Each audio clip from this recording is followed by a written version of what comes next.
filming. I don't care if you're doing filming. I've asked you not to film this building. Yeah, but it was a little building. I don't care. It was a little... Okay, they're on their way to see you now, right? Well, what about my drone? I don't care about your drone. Yeah, but I've come no along... permission to film this building. I've come a long way on my bike. I don't care.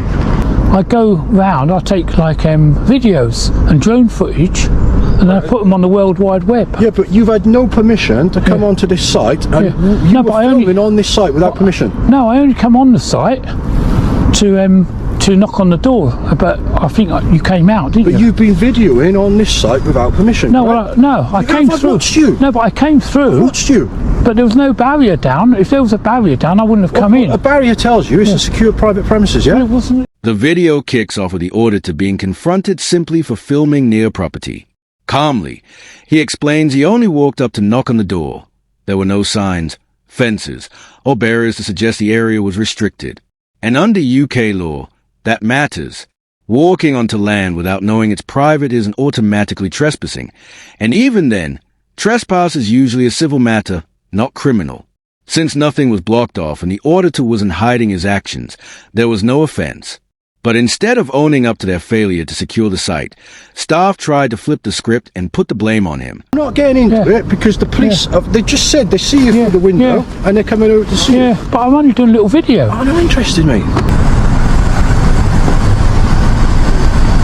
What's your name, sorry? I didn't give my name. What's your name? I don't need to give you my name, do I? Well, at the moment, we've been called. I don't know if you know anything about Concordia, but having had a chat to the manager here, it's quite a secure building, all right? Yeah. You're not allowed on there. That's come from him. Yeah. Okay? And he's politely asked you to move on and obviously stop recording because of the nature of the supplies and the goods within the site. When police show up, they don't bother with an actual assessment. Instead, they just parrot the staff demands, telling the auditor to stop filming. That's not policing.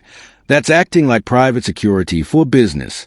A competent officer would have started by asking, has any crime actually been committed? Because the truth is simple.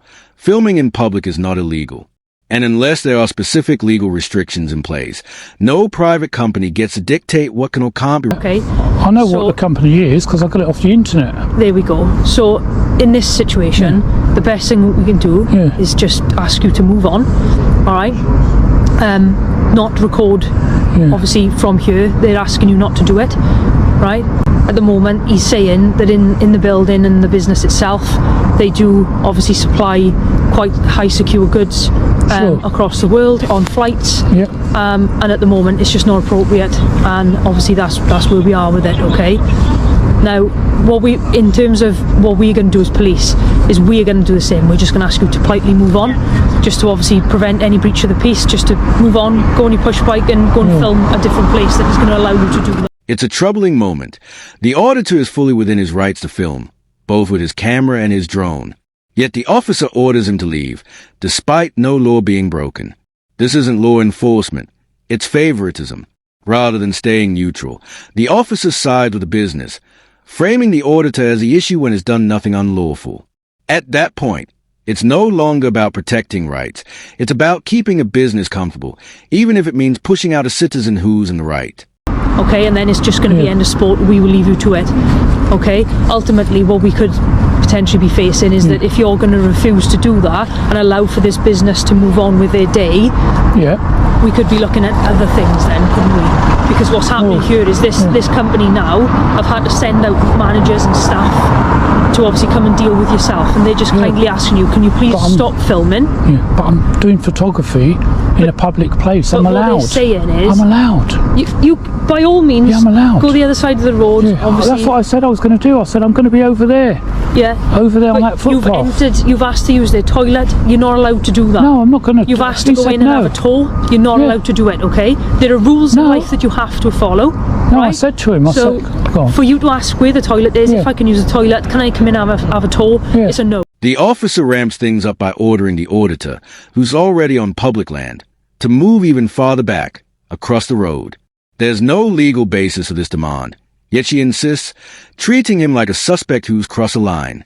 Her tone turns condescending, lecturing him with, there are rules in life you have to follow, as if calmly exercising his rights is some kind of offense. At that point, It's obvious she isn't acting as a neutral officer. She's siding with the business, using pressure instead of law, pushing the auditor away simply to make the staff feel better. All right. No, I know he said no. That's no problem. Get into I'm not going to. I'm not. And stuff. I just asked him. I said, look, any chance I can use your toilet? He said, you must be joking. I said, fine. Yeah. I said, as I'm here, you know, would you like to give me a guided tour? I've got high vis. He said no. Yeah. I'm happy with that. Right. But I just want to go on a public footpath and do my video and a little bit of drone footage. He's not going to. He's not going to allow for the drone footage. He doesn't own the airspace, officer. But the problem is that as the manager, he's being quite respectful and polite to you, isn't he? And he's just saying, please sir, can you not do this, all right? Obviously, he knows a lot more than me and you about this company, all right? And he's saying that in the building itself, it's obviously quite a high secure place where they provide goods and materials to put on flights to travel, right? The officer doubles down with another baseless claim, telling the auditor the worker won't allow the drone to fly. But here's the truth. The worker has zero authority over airspace. Unless the Civil Aviation Authority restrict the area, no private business can dictate what happens above it. The auditor rightly points this out. The sky isn't theirs to control. To make matters worse, the officer parrots the worker's claim that this is a high-security site. But if that were true, why was the barrier wide open? Where was the security staff? Real secure facilities have clear access controls, posted restrictions, and visible enforcement, not ad hoc rules made up on the spot by police. Allowed to photograph in a public area. I'm not saying you're not allowed to photograph. I'm allowed. Go over there then. That's what I said I'll do. Make yourself sparse. Obviously, take photos and stuff. Yeah. But please don't go putting a drone up. We've got our headquarters there. That's our police headquarters. I don't know if you're aware of that. No. Right. That's our police headquarters there for Gwent Police. But I'm not doing Gwent Police. I'm doing. But obviously, as you can see, there's only a matter of meters between these buildings. Okay. So Concordia, they're obviously quite a high secure building. We've got our premises there as Gwent Police. But I'm allowed to do my drone footage. I'm allowed to do my drone footage. Desperate to justify her demands, the officer shifts tactics, claiming the drone can't fly because the police headquarters is nearby, as if that magically creates a no-fly zone. But that's pure misdirection. Being close to a police station does not restrict airspace. If there were real laws in place, she'd cite them directly. Instead, she leans on vague warnings and personal requests. And here's the giveaway. She's asking, not enforcing. Why? Because she has no legal authority to ground the flight. This is police overreach, plain and simple, using made-up barriers to intimidate someone exercising a lawful right. The auditor refuses to back down, firmly reminding her that his drone use is completely legal. They have different zones in the UK. They have like red zones and I'm not amber a drone zones. officer, but I can certainly check with a drone officer if that's where we're going to get to. However, I feel that that's a little bit unnecessary for now. All right, and I think that what the best option here is just for you to obviously move on as you've been asked by a couple of people now. All right, just move on, get on with your day. And this is my day. I'm allowed. I'm not being. Like I said, just go across the way then, and obviously. I was going to go across across the way there. There's many other buildings on industrial estates that you can use. And that you can photograph. I will do them, but I was here, and what you're telling me is that because he don't like it, it's not a case of him not liking it. He's the manager, isn't he? And what he's saying is that because of the nature of the materials and the goods that are inside of this building. But it's not unlawful to do photography. It's just a public place. It's not. Again, with that company, the company are asking you not to do.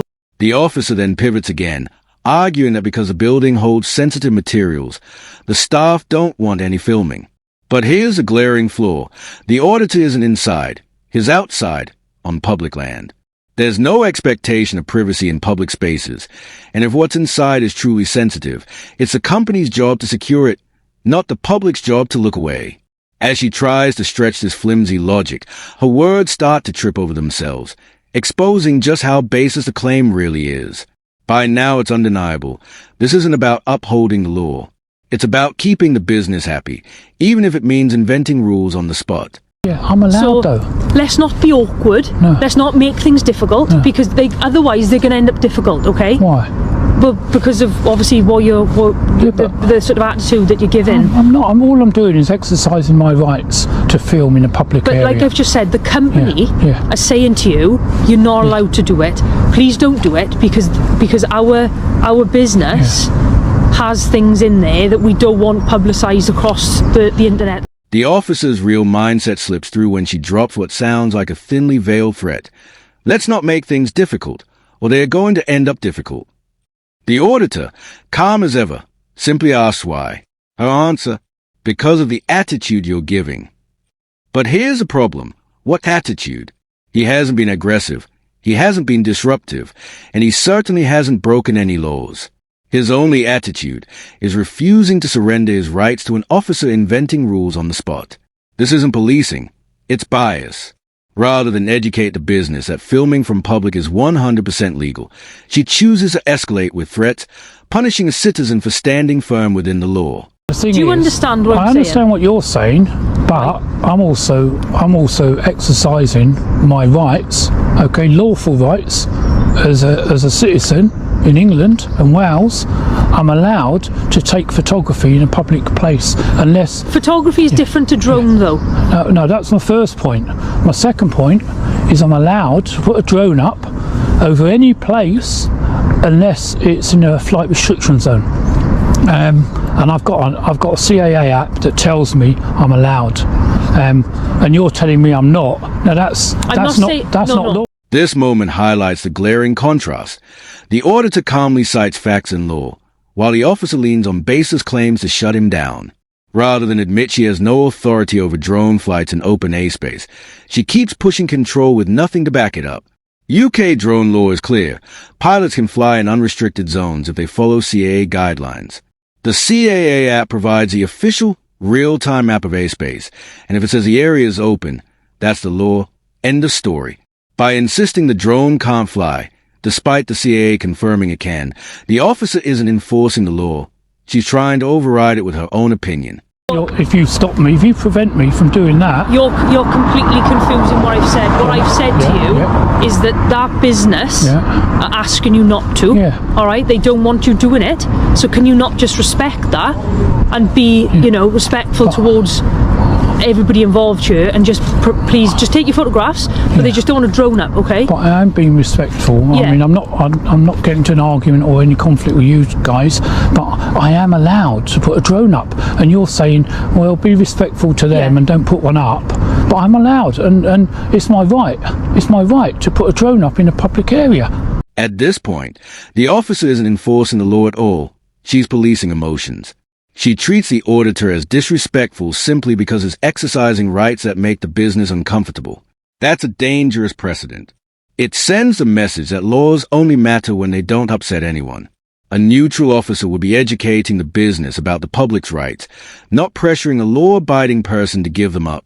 By framing the auditor as the problem, she flips the script, punishing him not for breaking the law, but for refusing to obey demands that had no legal basis in the first place. It is. If you tell me,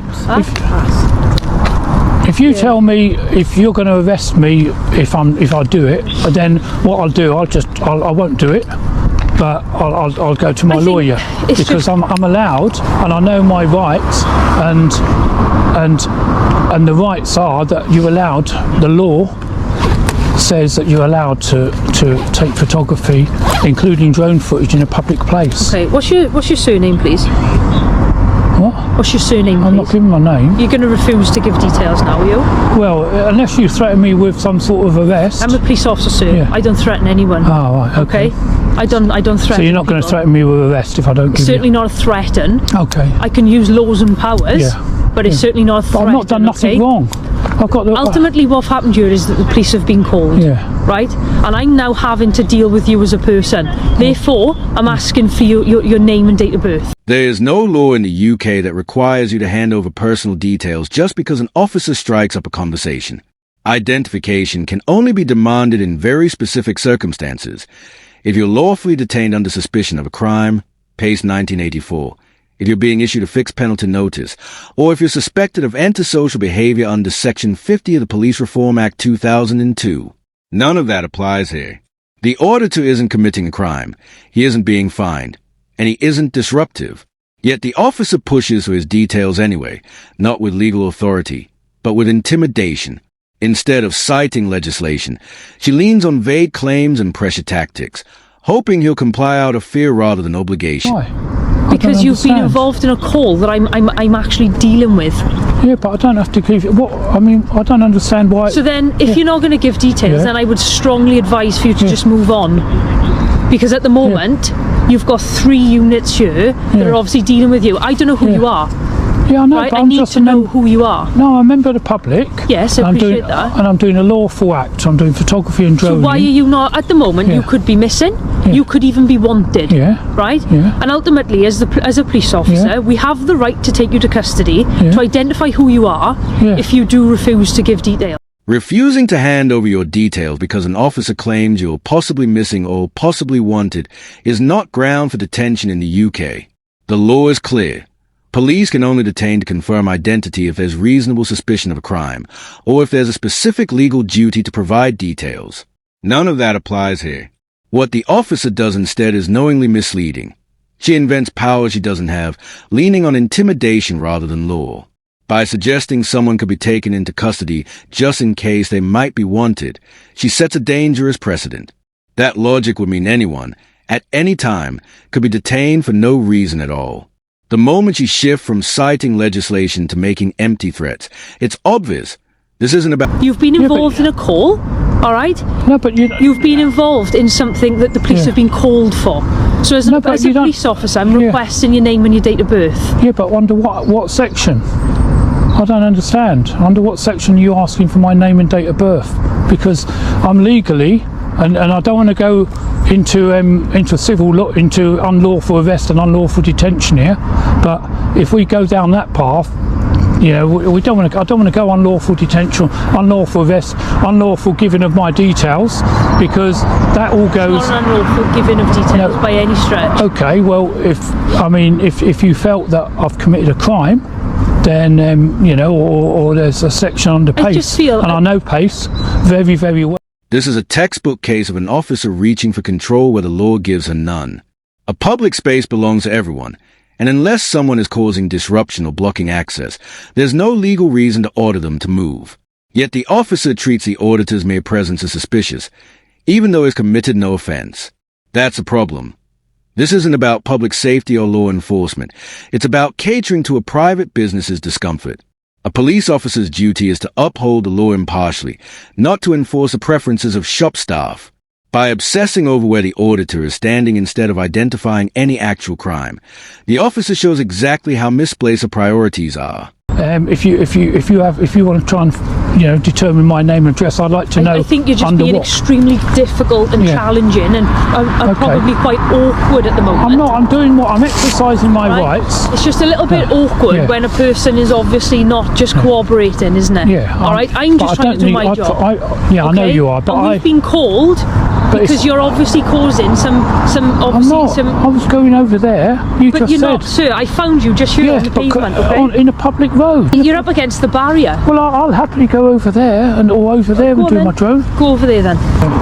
When you're refusing to give something as simple as a name to a police officer, obviously it comes across as quite awkward, and that's probably my personal opinion of it. And it's just sometimes it can make it a lot more difficult than it needs to be. In there, they do high security goods, and that's why they're saying as a business, please don't do it. But as a police officer, obviously you don't want to, go down. We don't want to be causing any further issues for you. Okay, so just please respect what's been said. All right. Thanks, officer. Thanks. Thank you. As the encounter winds down, the auditor ends up across the road, not because the law demanded it, but because the officer's relentless pressure made it clear she wasn't going to stop. From beginning to end, this was a troubling display of poor policing, where the feelings of a private business were elevated above the public's legal rights. The officer overstated her authority, wrongly claimed she could demand ID, threatened custody without cause, and never once backed her claims with actual law.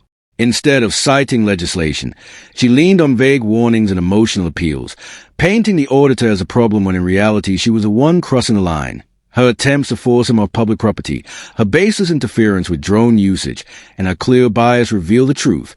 She wasn't enforcing the law. She was enforcing compliance. And even when challenged, she doubled down rather than admit fault. What should have been a simple, uneventful interaction turned into unnecessary conflict, wasting time and undermining public trust. In the end, the auditor stood firm, and the officer's overreach was laid bare for everyone to see. That wraps up today's video. If you enjoyed this breakdown, hit like, drop a comment, and subscribe to support the channel. And don't forget to check out Pure Audit. The link is in the description. Thanks for watching. This is Rate the Audit, and I'll see you next time.